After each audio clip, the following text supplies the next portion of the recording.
So our next speaker, Michael Malbin, is actually a great follow to Jane's talk. Jane's talk was about the power of corporate money to maintain the status quo in Congress.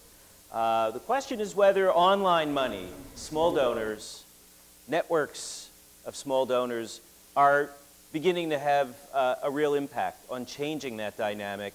There's been a lot of talk of the small donor revolution. We heard about it, especially with the Obama campaign raising so much money online.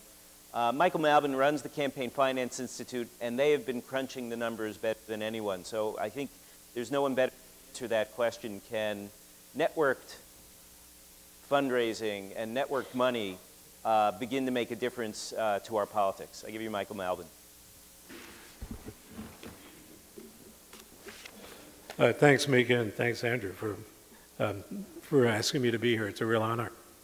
The title of my talk comes from a new report, there we go. There we go. That's a joint report of the Campaign Finance Institute, American Enterprise Institute, and Brookings Institution. Keeping with some of the previous people, to give you a little bit of a plug, copies of the executive summary are out free on the book table outside. Full copies are available on the website of the Campaign Finance Institute. For more than 30 years, debates over the role of money in politics have, in my mind, been locked in an intellectual stalemate. On one side are those who see inequality and corporate power as problems, and they most often have wanted to deal with that problem by restricting and regulating the role of big money. And on the other side have been those who see equality as kind of secondary to liberty, and they see these kinds of regulations as being destructive of freedom. We say in this report that there has to be a third way. There has to be a way to promote equality and be serious about it without relying as heavily as people have in the past on restrictive regulation. Now, let me be clear about one point. I personally do support contribution limits. But this third way question is the one we wanted to pursue. Skip that one. We have, so for the past half dozen years, my organization, I'm sorry, we have, in our view, we've come to the conclusion that it's time to shift paradigms. It's time to think about building up, not only about squeezing down. It's time to think about empowering the many, and not just accidentally doing so, but to do so in a deliberate fashion by building up the role of small donors and volunteers. We see the role of small donors as being potentially transformative. To the people in this room, that may seem like old news.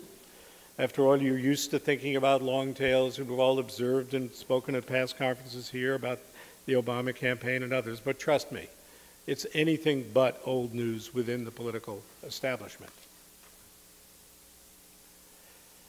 Turns out we've been studying the role of small donors for a number of years, as Mika said, and it turns out that the importance of small donors has fluctuated over the years. It's not all been one way.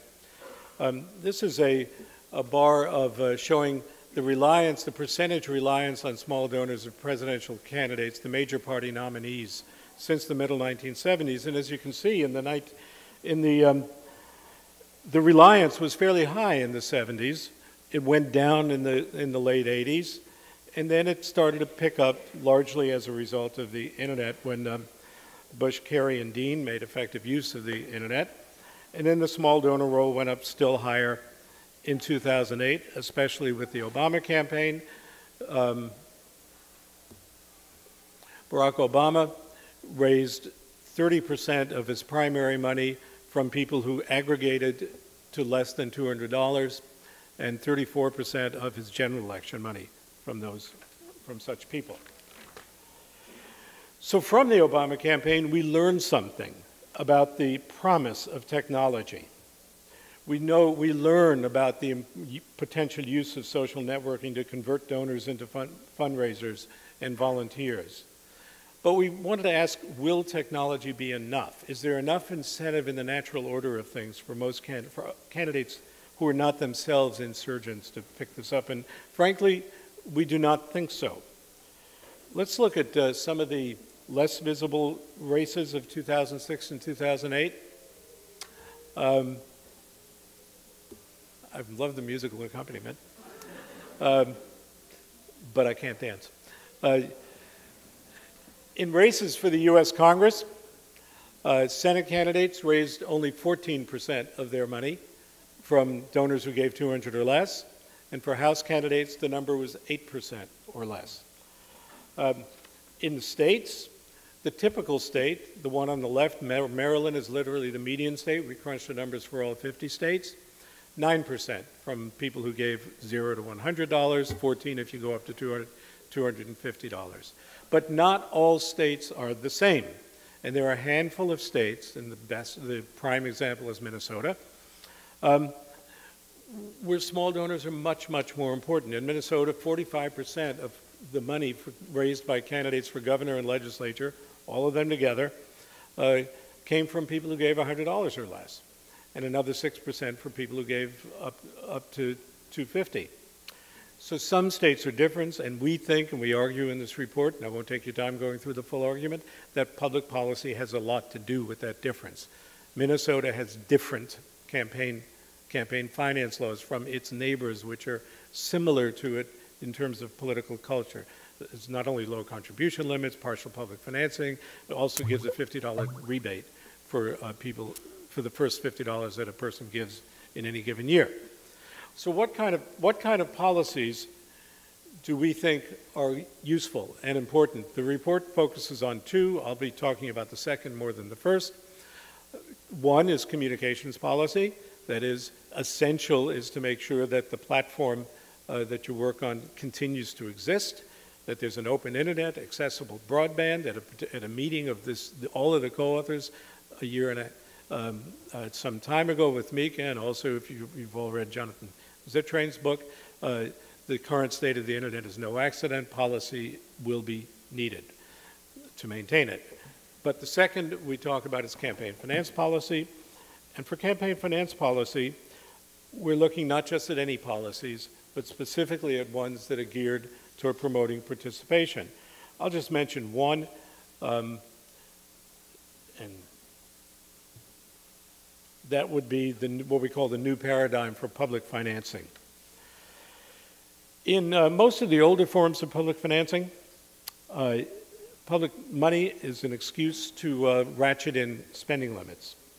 That's not how we see the potential power of public financing.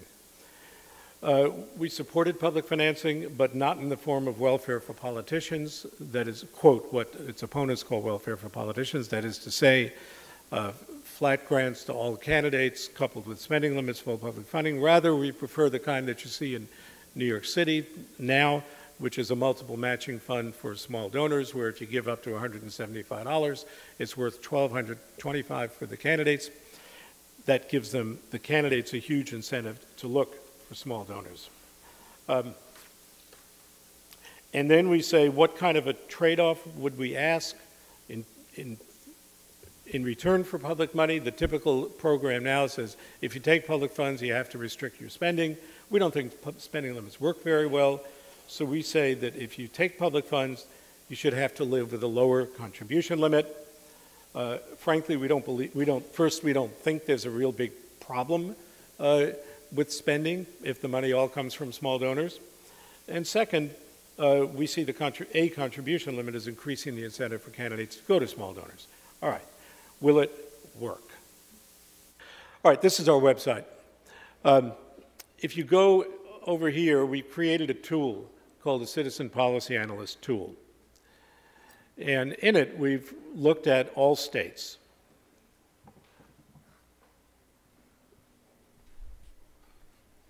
Pick your state. We're in New York. Let's pick New York.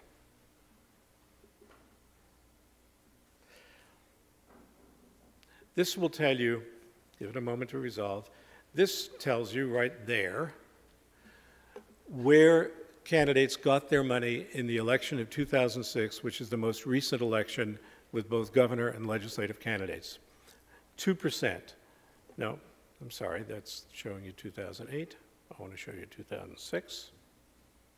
And I want to show you all races. 4% of the funds in 2006 came from people who gave 100 or less. Let's try to remember that number.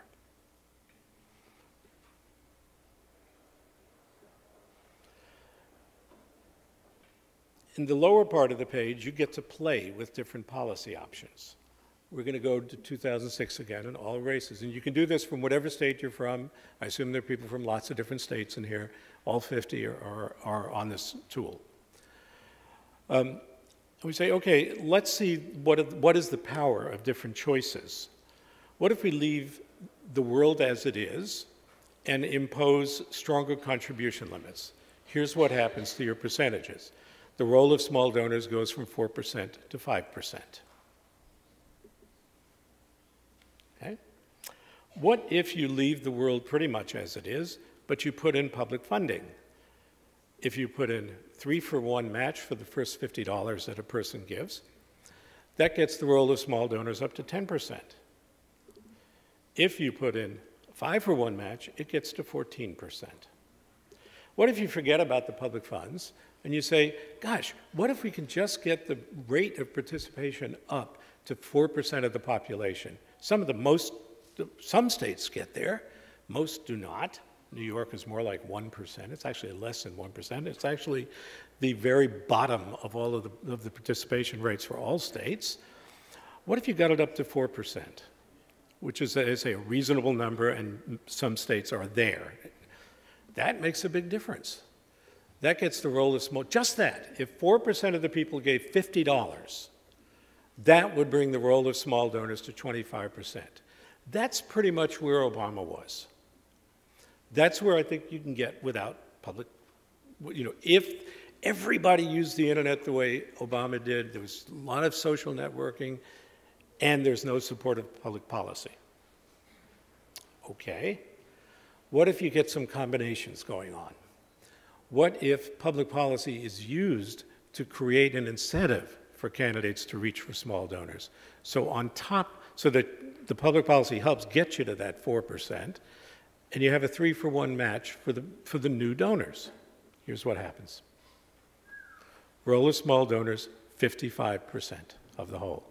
If it's 5-to-1, role of small donors, 64%. And I'm finishing. So this is the kind of public policy shift we would like to see. Move the paradigm from restriction to empowerment, and then you can change the system.